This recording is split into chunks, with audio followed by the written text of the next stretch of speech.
This program is for discussion purpose only. Business Plus TV or any of our anchor does not bear any responsibility or liability towards the content.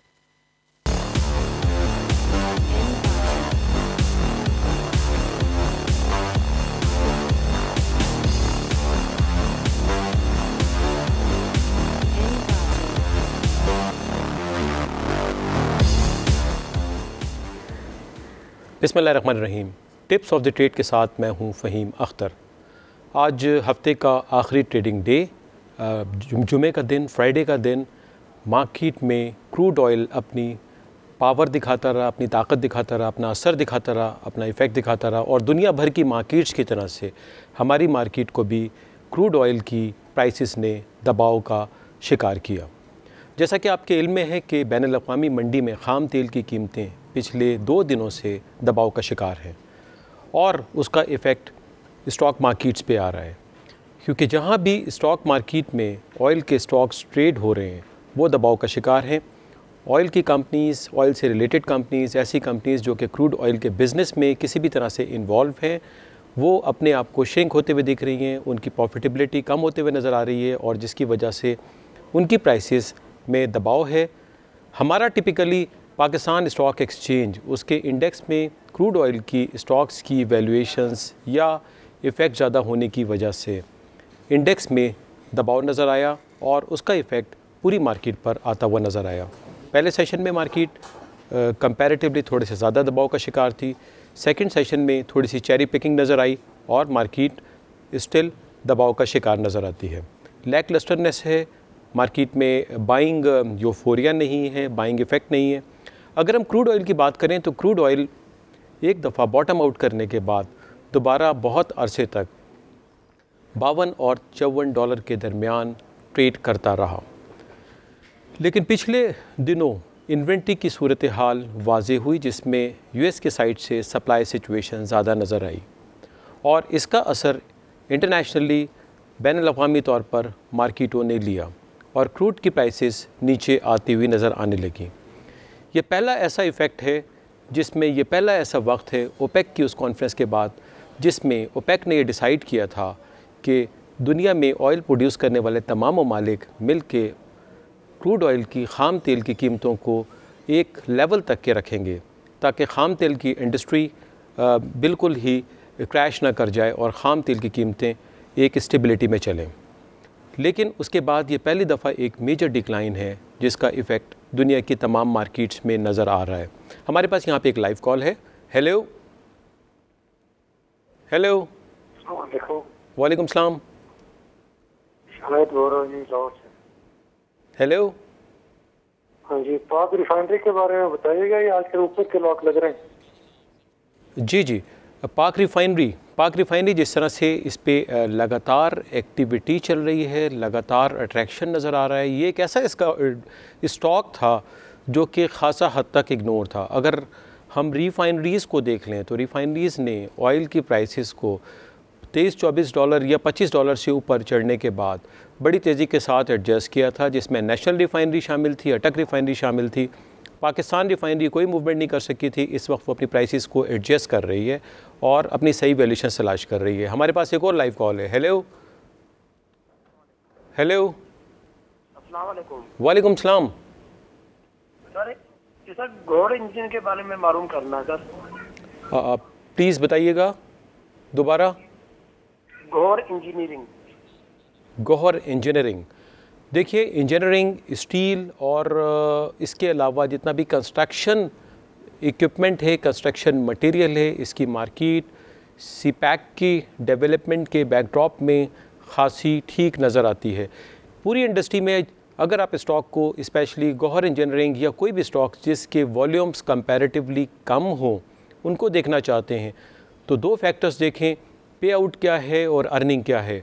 अगर आपको compatible मिलती है, अगर आपको लगता है कि पे आउट आपको एक ख़ास परसेंटेज रिटर्न की सूरत में दे रहा है तो स्टॉक आपके लिए अट्रैक्टिव होना चाहिए। हमारे पास एक लाइव कॉल है। हेलो, बिस्मिल्लाहिर्रहमानिर्रहीम, अस्सलाम वालेकुम। ख्वाजा शाहिद बोल रहा हूँ जनाब। जी ख्वाजा साहब, कैसे हैं? ठीक है, अल्हम्दुलिल्लाह, शुक्र है मेरे मालिक का, उसका करम है। मैं आपको बताना चाहता हूँ, मैं तो काफ़ी अर्से 8-10 साल से आपके चैनल से कहता रहता हूँ, ये FFC बड़ा फौजी इसको मैं कहता हूँ, ये माशाल्लाह साल में 4 मरतबा डिविडेंड देता है। ये 2-3 साल से ज़्यादा कम डिविडेंड दे रहा है, मगर भी ये मार्केट में नीचे कोई लॉक लगते हैं, इसको बहुत कम लॉक लगते हैं। मार्केट में बहुत मंदी भी आ जाए, ये 8 आने 1 रुपये बस गिरता है ज़्यादा से ज़्यादा। माशाल्लाह ये अच्छा शेयर है। इसका पता नहीं कुछ खराबी पता नहीं क्या 3 साल से खराब हो गया हुआ, ये इसको भी नज़ला जुकाम हो गया हुआ इसको भी। और माशाल्लाह ये मार्केट ज़रा एक आपको मैंने कहा भी था एक 2 मिनट से मार्केट में घबराने के बाद ये वक्ती तौर पे मंदी तेजी आती रहती है। कभी देखो तो रात को रात होती है, कभी सूरज निकलता है, दिन होती है। ये दुनिया अल्लाह ताला का निज़ाम है और नीचे जो इंसानों का निज़ाम है। क्या बात है, ये सही, बिल्कुल सही कहा आपने। ख्वाजा साहब ने फौजी फर्टिलाइज़र कंपनी के बारे में बात की। फौजी fertiliser company Pakistan stock exchange की एक बेहतरीन लिस्टेड कंपनी है, जिसकी परफॉर्मेंस, जिसके रिटर्न्स बहुत स्टेबल रहे।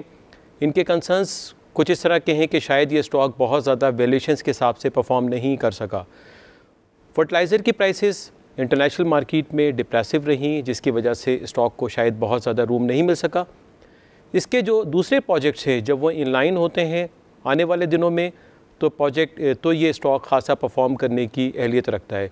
But still what I feel is के one of the best company, well managed. अगर आप इसके आप पे आउट्स को ही देख लें तो हर 3 महीने के बाद ये स्टॉक आपको एक रीज़नेबल अमाउंट आपके पास पे आउट की सूरत में, डिविडेंड की सूरत में दे रहा होता है। और जिनके पास ये स्टॉक खासे अरसे से मौजूद है वो इस प्लेजर को समझ सकते हैं कि आपके पास 7, 8 या 10% जो है कंफर्म रिटर्न की सूरत में आ रहा होता है, और उसके अलावा जब भी कैपिटल गेन होता है तो वो उसके अलावा है। तो ये रीज़न है शायद कि बहुत ज़्यादा भी अगर इंडेक्स में दबाव देखा जाता है तो ये स्टॉक उसका इफ़ेक्ट नहीं लेता होता और अमूमन अपनी जगह पे खड़ा नज़र आता है। लोग इंतज़ार कर रहे होते हैं बाइंग के लिए इस स्टॉक की। हमारे पास एक और लाइव कॉल है। हेलो, अस्सलाम वालेकुम। वालेकुम सलाम। अशफाक बोल रहा हूँ रावलपिंडी से। जी अशफाक साहब, कैसे हैं? ये पाकिस्तान रिफाइनरी और जापान पावर का बता रहा हूँ। आपने एक पाकिस्तान रिफाइनरी और दूसरा जापान पावर बताया है। पाकिस्तान रिफाइनरी, जिस तरह से हमने पहले भी जिक्र किया कि पाकिस्तान रिफाइनरी अपनी प्राइस डिस्कवरी के प्रोसेस में जारी है, प्राइस डिस्कवरी कर रहा है, अपनी राइट प्राइसेस को सर्च कर रहा है। मुख्तलिफ लोग प्रोफेशनली इसको बाय कर रहे हैं। ये एक ऐसा स्टॉक है, अमूमन अगर आप देखें तो लिस्टेड कंपनीज़ में 500, 600, 700 कंपनीज़ में से बहुत सी कंपनीज़ ऐसी होती हैं जिसमें प्रोफेशनल्स की नज़र नहीं पड़ पाती, बिकॉज़ वो देख रहे होते हैं बहुत ज़्यादा ग्रोथ को, बहुत ज़्यादा रिटर्न्स को, बहुत ज़्यादा ऐसे फीचर्स को जो कि विजिबल होते हैं। सम टाइम ऐसा होता है कि कुछ स्टॉक्स नज़रअंदाज हो जाते हैं और वो बड़ी तेज़ी के साथ में अपने फंडामेंटल्स को ठीक कर रहे होते हैं, एडजस्ट कर रहे होते हैं। तो शायद पाकिस्तान रिफाइनरी का इसी तरह का केस है जिसमें इसने अपने आप को एडजस्ट किया है। हमारे पास एक और लाइव कॉल है। हेलो हेलो, अस्सलाम वालेकुम। वालेकुम सलाम। जी मैंने पूछना वाइट कंपनी के हवाले से, ये तो लगातार लोअर लॉक रख रहे हैं कई दिनों से। प्लीज़ रिपीट कीजिएगा, कौन सी कंपनी आपने? हवाले से कुछ white. Okay. White is one of the pharmaceutical company और उसके अलावा एक ऐसी कंपनी जिसमें कंपैरेटिवली एक्टिविटी, वॉल्यूम एक्टिविटी कम होती है, इंटरेस्ट कम होता है। अगर आप देखें पैटर्न, जिनका फ्री फ्लोट ज़्यादा है उसमें एक्टिविटी उन कंपनीज़ में बढ़ जाती होती है और उनमें बहुत ज़्यादा लगातार लोअर लॉक्स या अपर लॉक्स नहीं लगते। लेकिन जिन कंपनीज़ का फ्री फ्लोट कम होता है, शेयर्स कम मार्केट में होते हैं, उनमें बड़ी तेज़ी के साथ में लोअर लॉक या अपर लॉक लगना शुरू होते हैं। और इसमें ऐसे ही होता है कि शेयर्स थोड़े होते हैं, जो इंटरेस्ट ख़रीदारों का या सेल करने वालों का अचानक डेवलप होता है और उसके साथ वो एक डायरेक्शन में प्राइसेस को ट्रिगर करना शुरू कर देता है। तो ये तमाम की तमाम उन कंपनियों के साथ में फ़िनोमेना होता है जिनका कंपैरेटिवली फ्री फ्लोट मार्केट में कम हो। तो this is one of the situation with this company as well. तो आप फार्मास्यूटिकल में इसके फंडामेंटल्स को देखें। मुझे नहीं पता आपकी बाइंग प्राइसेस क्या हैं। अगर आपकी बाइंग प्राइस से ये जा रहा है बेहतरी की तरफ तो तमाम अपनी फंडामेंटल्स को अप्लाई करने के बाद अपना डिसीजन आप ले सकते हैं। हमारे पास एक और लाइव कॉल है। हेलो, अस्सलाम वालेकुम। वालेकुम सलाम। कैसे हैं जनाब, खैरियत से? जी I am good, thank you.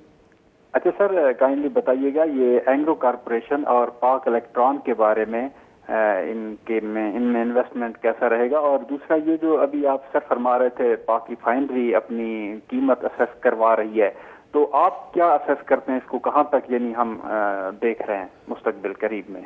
पहले मैं पाक रिफाइनरी पे बात करना चाहूँगा। पाक रिफाइनरी में उसी जगह से कंटिन्यू करूँगा कि मुख्तलिफ लोग इसको स्पेकुलेट कर रहे हैं इसकी प्राइस को। अगर आप देखें तो पाक रिफाइनरी की मूवमेंट शुरू हुई है तकरीबन 40 रुपये से, 40 या 41 रुपये से, और साइजेबल गेन हो चुका है। अगर आप इसमें फ्रेश एंट्री लेने में इंटरेस्टेड हैं इस पोजीशन पे, तो आपको सोच समझ के अपना होमवर्क करके जाना चाहिए। अगर आप प्रॉफिट टेकिंग करना चाहते हैं तो आप देख सकते हैं कि किस कदर आप गेन कर चुके हैं और आप बिट्स एंड पीसेस में प्रॉफिट टेकिंग कर सकते हैं। और अगर आप समझते हैं कि बहुत ज़्यादा आपके गेंस ऑलरेडी हो चुके हैं, तो व्हाट आई फील इसके राइट टाइम पर, जब भी इसका फ्लोर थोड़ा सा स्टेबल होता है और इसमें सेलिंग आती है, तो आप निकल सकते हैं। ये तो हो गई इसके बारे में बातचीत। हमारे पास एक और लाइव कॉल है। हेलो जी, शकील बात कर रहा हूँ से। ये एंग्रो पावर जेन के बारे में मालूमात करनी थी। जी, Engro power generation company, power generation companies Pakistan की स्टॉक मार्केट में in most of the cases ऐसी कंपनीज़ हैं जिनके रिटर्न्स एक्सपेक्टेड पैटर्न पे आ रहे होते हैं, चाहे वो लाल पीर हो, चाहे वो एंग्रो पावर हो, कैपको हो या हबको हो। जिस तरह से शायद हमने पहले भी बात की थी, इन्होंने प्लांट्स ऑलरेडी लगा दिए हैं, वक्फे के साथ में इन प्लांट्स की मुरम्मत और मेंटेनेंस चलती रहती है। काम बड़ा आसान सा है, इनपुट बाय करते हैं, आउटपुट सप्लाई हो जाती है और उसके पैसे मिल जाते हैं, और जो भी प्रॉफिट होता है वो डिस्बार्स हो जाता है शेयर होल्डर्स के पास। तो इसलिए पावर जनरेशन की तमाम कंपनीज़ ऑलमोस्ट आपको एक सेट पैटर्न देती हैं। अब जहाँ तक आ गया एंग्रो पावर जनरेशन का ताल्लुक़ है, तो कंपैरेटिवली इसका प्लांट, कंपैरेटिवली इसकी चीज़ें जब भी आपको मिलता है थोड़े से प्रेशर में, जब भी आपको मिलता है अच्छी वैल्यूशंस पे, तो ये एक ऐसा स्टॉक है जिसको बहुत सारे लोग प्रोफेशनली अपने पोर्टफोलियो में डालते हैं और इसको लंबे अरसे तक रखते हैं, बिकॉज डिविडेंड आपको ये परसिस्टेंटली दे रहा होता है। तो पावर जनरेशन की कंपनीज़ का टिपिकल ये है कि जब भी आपको मिले अच्छी वैल्यूएशंस पे दबाव का शिकार नज़र आए और आपको फंडामेंटली कोई ऐसी वीकनेस नज़र नहीं आती, तो उसे एक्यूमुलेट करें, उसे अपने पास रखें और उसका जो डिविडेंड है, उसके जो पे आउट्स है, उसका पूरी तरह से फ़ायदा उठाएं। एक साइजेबल अमाउंट आपके पास, कुछ कंपनीज़ 3 महीने के बाद दे रही हैं, कुछ 6 मंथ्स के बाद हैं, कुछ साल के बाद हैं। पैटर्न जो है सब में एक जैसा है। हमारे पास एक और लाइव कॉल है। हेलो जी, अस्सलाम वालेकुम जी। वालेकुम सलाम। सर, मैंने बाइको के बारे में पूछना है कि ये भी इसका फंक्शन और पाकिस्तान रिफाइनरी का फंक्शन एक ही है, लेकिन बाइको ज़रा स्लो बढ़ता है और कभी काफ़ी नीचे गिरता है और रिफाइनरी ज़्यादा आगे बढ़ रही है पिछले दिनों से। इसमें थोड़ा सा बता दें काइंडली। देखिए जी, एक तो पाकिस्तान रिफाइनरीज़ भी बहुत अरसे तक एक जगह पे खड़ी रही। अगर आप स्टॉक को देख लें, जिस तरह से हम पहले बात कर रहे थे, कोई भी स्टॉक किसी एक ख़ास ख़बर पे, र्यूमर पे या फंडामेंटल चेंज पे अट्रैक्शन लेता है, वन अदरवाइज़ इतने सारे इन्वेस्टर्स हैं और सब न्यूज़ बेस्ड एक्टिविटी में बाइंग या सेलिंग में हिस्सा ले रहे होते हैं। तो बाइको में एज एंड व्हेन जब कोई फंडामेंटल चेंज विजिबल होती है, लोगों का इंटरेस्ट नज़र आना चाहिए। आई थिंक रिफाइनरी है, अगर इसको अच्छी तरह से देखा जाए इसके फंडामेंटल्स को, तो मेरा ख़्याल में डिप में इसको लेके लंबे अरसे के लिए रखने में कोई बुराई नहीं है। एक ऐसी रिफाइनरी है जो कि जिसको परफॉर्म करना चाहिए और इसके आने वाले दिनों में इसमें ग्रोथ होनी चाहिए। हमारे पास एक और लाइव कॉल है। हेलो, अस्सलाम वालेकुम। वालेकुम सलाम। साहिब बोल रहा हूँ इस्लामाबाद। जी, कैसे हैं जनाब? सर, NRSL के बारे में सर आपका क्या आइडिया है, ये कैसे शेयर है? NR और ग्लेक्सो। ठीक है, ग्लेक्सो, जिस तरह से पहले हम ग्लेक्सो पे बात करते हैं, वन ऑफ दी कंपनी जो कि फार्मास्यूटिकल की है और इसकी प्रोडक्ट्स जो हैं हमारे पास मुख्तलिफ़ फॉर्म्स में मौजूद हैं। इंडस्ट्री में इसका एक अच्छा नाम है, इंडस्ट्री में इसकी प्रोडक्ट्स जो हैं वो बिकती होती हैं। इसकी प्रोडक्ट्स कंपैरेटिवली आपको हर शेल्फ पे नज़र आएंगी और अगर आप इसकी कंपैरेटिव परफॉर्मेंस देखें विद इन सेक्टर, तो व्हाट आई बिलीव इसके इससे इसने उस तरह से परफॉर्म नहीं किया जिस तरह से करना चाहिए था। जब भी आपको ये लो प्राइसेस पे मिलता है, तो मेरे ख़्याल में अगर इसमें वैल्यूएशंस आपको मिलती हैं तो इसको एक अच्छे पोर्टफोलियो का हिस्सा होना चाहिए। और ये ऑलरेडी एक अच्छे पोर्टफोलियो का मुख्तलिफ जगहों पर हिस्सा है। हमारे पास एक और लाइव कॉल है। हेलो, अस्सलामुअलैकुम। वालेकुम सलाम। ये रोशन पैकेजेस का पूछना था, RPL उसका कोड है। जी जी जी जी, रोशन पैकेजेस, जैसे कि आपको पता है कि one of the stock with packages और पैकेजिंग इंडस्ट्री, इसका IPO आया, इसका कंपनी ने जो है फॉर्मली इंगेज किया स्टॉक एक्सचेंज में और इसकी प्राइस से मुताल्लिक स्पेकुलेशन शुरू हुई।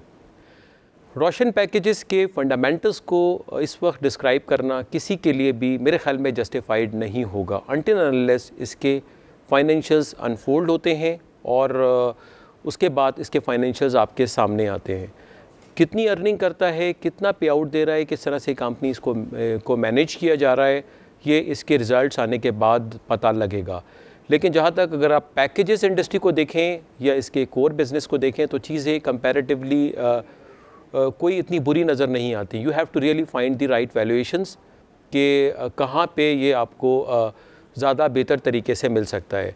और अगर अपने IPO में लिया हुआ है तो मेरे ख्याल में रखने में कोई बुराई नहीं है। हमारे पास एक और लाइव कॉल है। हेलो हेलो जी, अस्सलाम वालेकुम। वालेकुम सलाम जी, मुदस्सिर बात कर रहा हूँ पेशावर से। जी मुदस्सिर साहब।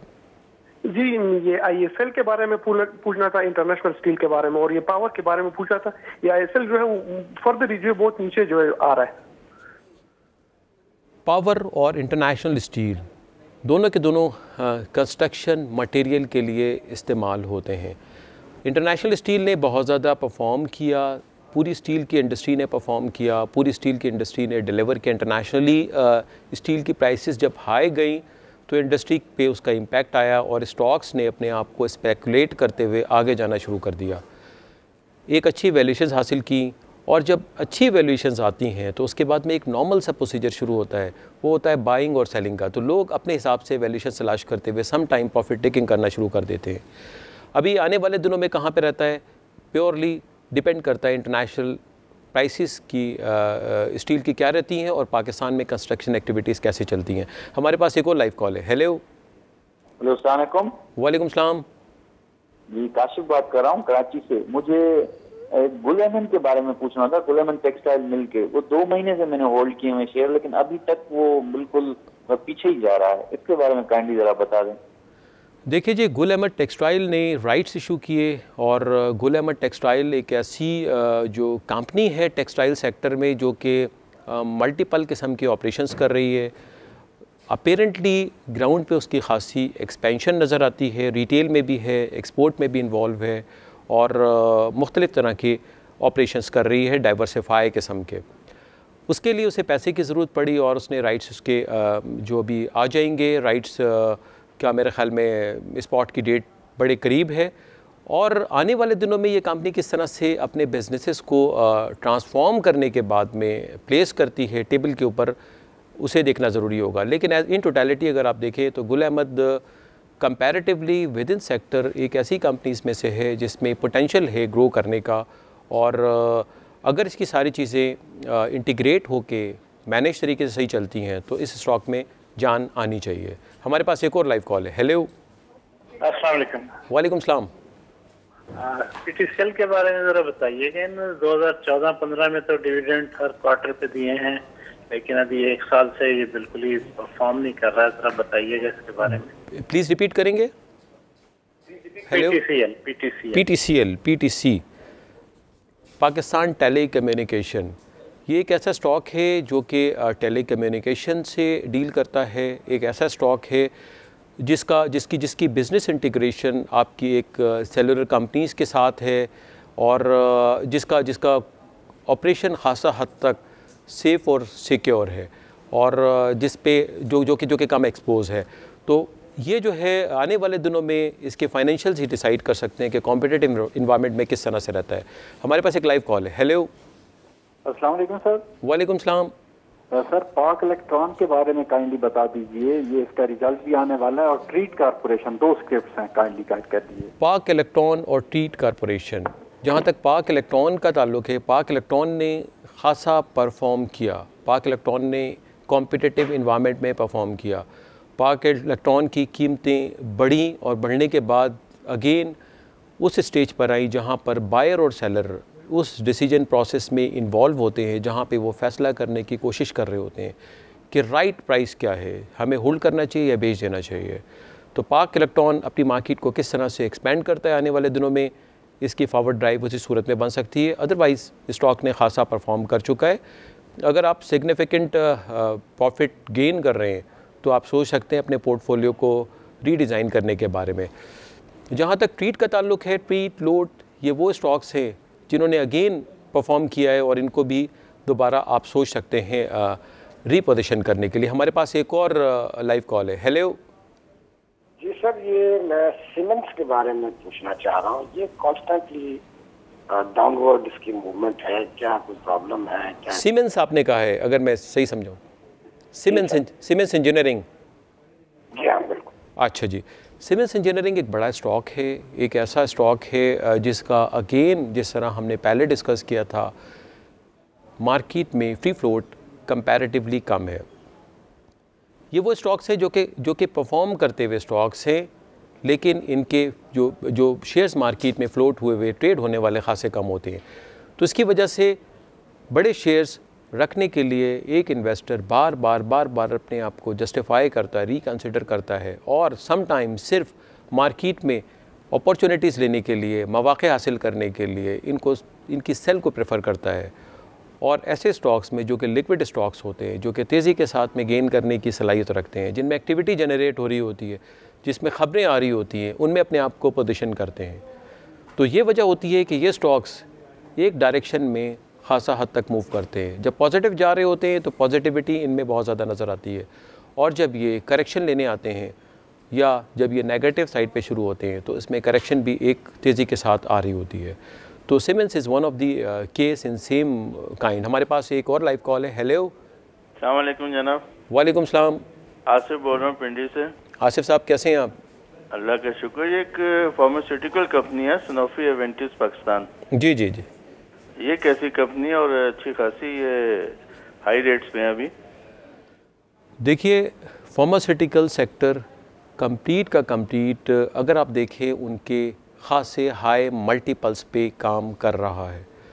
उसकी रीज़न्स ये हैं कि फार्मा की प्राइसेस, उन प्रोडक्ट की प्राइसेस जो आपके पास शेल्फ पे अवेलेबल होती हैं, जो कि आपके पास मार्केट में अवेलेबल होती हैं, बड़ी तेज़ी के साथ मूव करती चली जा रही हैं। प्रॉफिटेबिलिटी कंपैरेटिवली ज़्यादा है, इंडस्ट्री सिक्वेज हो रही है, मर्जर एक्विजिशन बड़ी तेज़ी के साथ में, जो कंपनियां ग्रो कर रही हैं वो बढ़ती चली जा रही हैं, और जो कंपनियां जो सिक्वेज हो रही हैं वो कम होती चली जा रही हैं। तो सनोफी एवेंटिस एक ऐसी कंपनी है जो कि एक अच्छी वेल मैनेज कंपनी है। उसकी यही रीज़न है जिसकी वजह से इसका स्टॉक ऊपर जा रहा है, और आने वाले दिनों में मेरे ख्याल में कंपनी को परफॉर्म करना चाहिए। बैलेंस फंडामेंटल्स हैं तमाम चीज़ें।